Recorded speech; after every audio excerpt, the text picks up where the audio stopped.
kay sarap naman ng buhay. Oo, ang mga ganitong bata, ganyan. Ganyan lang talaga alagaan. Ay, nako. Salamat sa Diyos. Nagkaroon ako ng ganitong baby. Minsan siya pasaway, pero mabait. Pero, sana Lord, hanggang dyan lang ang sakit niya. Huwag na sanang madagdagan. Hi, ganda. Say, hello. Hello. Hello, Mita. Hello, Mita.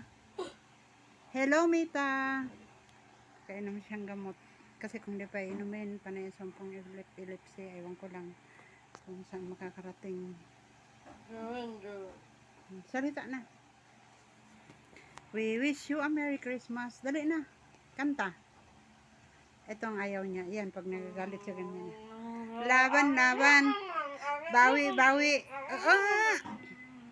Pangit yun, pangit. Jenny, siya la la la la. Oh, yan. Gusto niya. Siya la la la la. Siya la la in the morning. Sige na. Kanta na. Huwag kagat unan. Papatayin ko yung ventilador. Yan lang panakot ko. Papatayin ko, sige. Huwag kagat. Huwag. Yan. Nung ako dumating, lumala kasi dati hindi pa siya masyadong ganyan. Nung medyo bata-bata pa. Siyempre wala nang maglilingap. Nagaganyan na siya.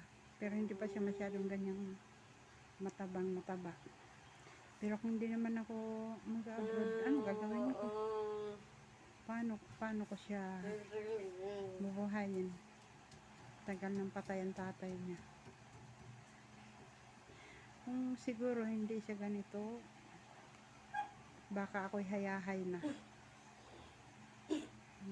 Hindi natin alam, baka sinuwerte o marunong siya sa buhay, ganyan.